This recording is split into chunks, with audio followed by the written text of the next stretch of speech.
angels, it's Hailey Reese, and welcome back to my YouTube channel. I am so grateful that you are here, and I hope that you are having an absolutely beautiful morning, afternoon, or night, whatever it is for you when this video finally reaches you. Today's video is one that I am really excited to get into with you guys because another Ouija board experience has been so highly requested, and this one is truly what nightmares are made of. Today we're diving into a true Ouija board experience that left two people's lives completely changed forever. All because of one night with the Ouija board. Now, the things that happen in this experience are absolutely terrifying, but serve as a warning as far as things you really should never say or do while utilizing a tool like a Ouija board. So with all of that being said, sit back, relax, maybe turn a light on. Because believe me when I say, this video is about to get dark. So this story begins with two girls that we're going to call Jane and Lydia. Now, for privacy reasons, their names are completely changed for the sake of the story, but all of the details within the story remain the same. Jane and Lydia were an unusual pairing for roommates right off the get-go. Lydia was actually Jane's childhood best friend's roommate. However, some family things had arose for her, and she no longer was going to be staying in the apartment and needed somebody to take over her lease. And that was where Jane came into play. Now, Jane's best friend was not much like Jane. The two had grown up as childhood best friends, but were raised quite differently. Jane was raised with atheist parents, no sense of spirituality, and no sense of believing in anything as far as life after death. Her parents basically raised her as you live, you die, and that's the extent of it. But her best friend was raised in a really religious household. And when she was looking for somewhere to live, finding somebody that was also equally religious was important to her. So when Jane ended up taking over this lease, she was now moving in with Lydia, who was incredibly religious. Now, despite being raised entirely different and having different spiritual beliefs, the two girls got along super well and just agreed to disagree on the sense of religion.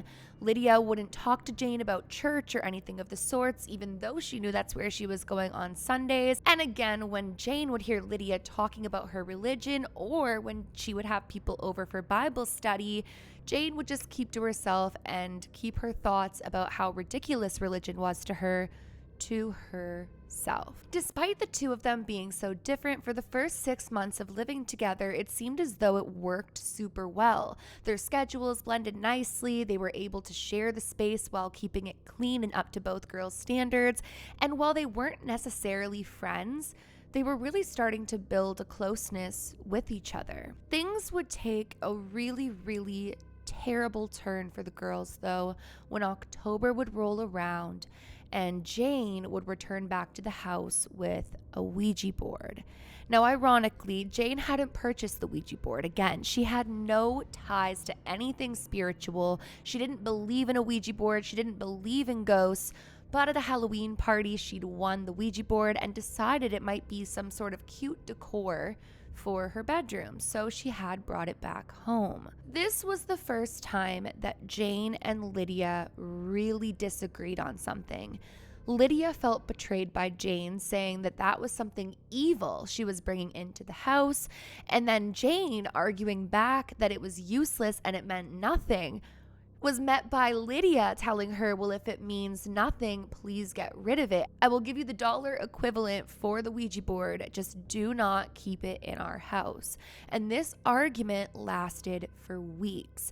Jane felt as though it was her bedroom, her wall, and that Lydia doesn't even spend any time in there. So why would she feel entitled to what Jane has or doesn't have in her room? And Lydia felt like, if you don't believe in it and I do, why can't you respect our living space? Eventually, I'm sure Lydia realized that Jane was not budging on the idea of her Ouija board decor, and she just decided to put it to rest.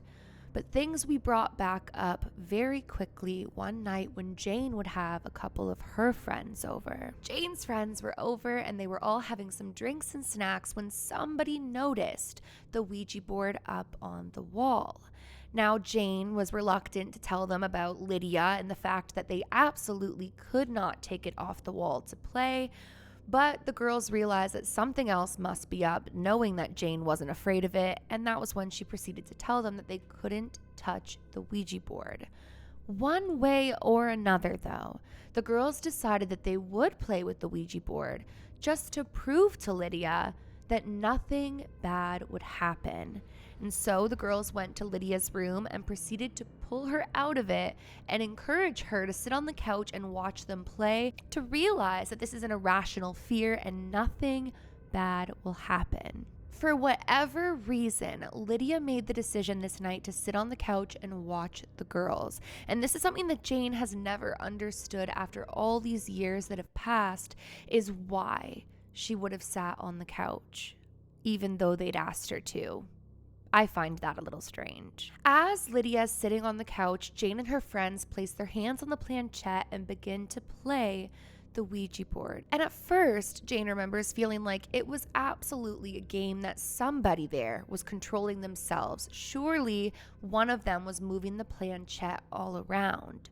But when it started to spell out things about Lydia and taunt Lydia's religion, the energy in the room started to change. Lydia looked at Jane and told her that it wasn't funny to mess around and make fun of her religion using a Ouija board. And that was when Jane started to get defensive and was super embarrassed that her friends were even considering mocking Lydia and her religion with the Ouija board.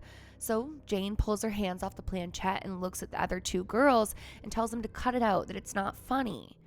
But they look at her and say that it's not them. At this point, Lydia's sitting there in complete silence, and to this day, Jane regrets not stopping the game right then and there. The three girls place their hands back on the planchette, and it begins to move around. As they do, one of the girls begins to ask for the board to show them its power, to show them the most powerful thing that could come through it, and to show them if there really is life after death. At this point, Jane remembers Lydia stirring in her seat but still staying in the living room, eyes locked to the Ouija board. It was almost like it had some sort of magnetic pull on Lydia. As the girls begin playing with the board, it begins questioning Lydia's religion, asking her about how strong her faith is and how strongly she believes. And at this point or another, the board begins to ask Lydia to let them in. Jane said that she started to feel sick, and even though she didn't believe in anything, it was like the energy in the room shifted. As the three girls looked over, they see Lydia's eyes widening and she begins to scream. As she's screaming, her nose begins to bleed and she goes into a full-blown hysteria. The girls stop playing the game and run over to Lydia to figure out what's going on with her, and that was when Lydia just comes to, cleans up her nose and tells them it was a bad idea and just goes to bed. Jane remembers sitting there with the two girls in silence with the board sitting on the floor, feeling like she had just ruined her living situation. The two girls decided to go home, and the next day, Jane decided to get rid of the Ouija board. But terrifyingly enough, whatever they had let out that night seemed to have stayed, and formed an attachment to Lydia. The next day, as Jane was sitting at the kitchen table and Lydia emerged from her room, she noticed right away that something was wrong with Lydia. She seemed paler than usual, with bags under her eyes, and jumpy. When Jane started to ask Lydia what was going on, she sat down and looked at Jane with horror in her eyes as she said she woke up in the night, frozen, to see 3 figures staring right down at her with sinister smiles. She said that she tried her best to be able to move or to scream or to call for Jane, but all she could do was sit there for what felt like hours as these beings just stared sinisterly into her soul. Jane did not believe Lydia. Jane felt like what they had done was inappropriate and had pushed her too far, but that there was absolutely nothing that had happened with the Ouija board. I mean, the night before, she'd felt a little uneasy or like something had been summoned, but the next day, she felt like they'd all just scared themselves. But in the following nights, her behavior would get darker and darker, and it would lead Jane to believe that something really was wrong with Lydia. Lydia started sleepwalking, screaming in the night, standing frozen in fear, and when Jane would ask her about it the next day, she would say that these entities were getting closer and closer to her. Jane would tell her that it wasn't real, that it didn't exist, but Lydia would just blow it off, not even having the conversations that she used to with Jane. In the weeks that followed, Lydia barely left her room. She stopped going to work, stopped hanging out with friends, barely ate, and even stopped going to church, which was so unusual. When Jane would ask Lydia about this, she wouldn't talk about anything going on. But it was obvious to Jane that something had changed ever since that night with the Ouija board. One night, Jane was in her bed when she heard Lydia screaming in her room. And as she ran to the room, she said that Lydia was climbing the furniture in a superhero Spider-Man type of way, in a way that she could not explain whatsoever. As she begins screaming out to Lydia, Lydia starts to snarl at her and speak in a completely different language. Jane says she started screaming at Lydia, telling her to stop it, that this is crazy, what is she doing? And almost immediately after, Lydia turned to Jane and a voice came out of her that was not like hers at all. The voice told Jane that she had done this. And then just like that, Lydia fell from the wall, landed on the floor, and came to. Jane said when she came to, it was as if she'd been dreaming the whole time. She was completely unaware of anything that had happened. So Jane helped her into bed and decided to call her best friend and tell her what was going on. At this point, her best friend sounded absolutely terrified and said that she'd be calling Lydia's parents. Within the week, Lydia's parents came, left, returned back with a priest, and had packed up all of Lydia's things, taking her back home to Italy. Here's where things get wild, you guys. A year later, Jane was talking with her childhood best friend, asking about Lydia and what had happened. Jane was told that whatever they had done that night had summoned something that was trying to possess and take over Lydia's body, that her parents had taken her back to Italy for some sort of exorcism to rid her of whatever had formed an attachment to her. The crazy thing is that looking back on everything, Jane really does believe that when they called forth the most powerful being to come to the Ouija board, it took prey on Lydia. This entire experience has left Jane questioning everything. And the crazy part is, in the recent years, nobody's heard from Lydia. All they knew was that she'd went to Italy to have some sort of exorcism done. And that was the last anyone had heard from Lydia. No social media posts, nothing. And that is basically where the story ends. Now, looking back, there were a number of things that went wrong in them playing with the Ouija board. First and foremost, I've said this a million times, the Ouija board in and of itself is not inherently evil. But when you open up a door to the other side, you don't always get to control what it is that comes forward. Therefore, it's really important to protect yourself, protect your space, to make sure that you're playing with the Ouija board at a high vibrational level, and to make sure that you follow the Ouija board rules. Not calling forth a Ouija board demon, and certainly not leaving without closing out the board. You must always say goodbye, or the door remains open.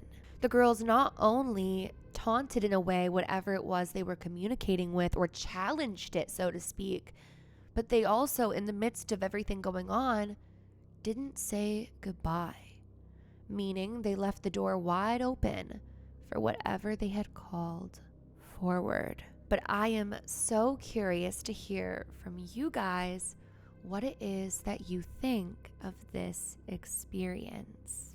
And that is it for today's video. If you guys are new to my channel, or you are just not yet subscribed but you do enjoy my content, I am uploading every single day this month, so make sure to go ahead and click that subscribe button.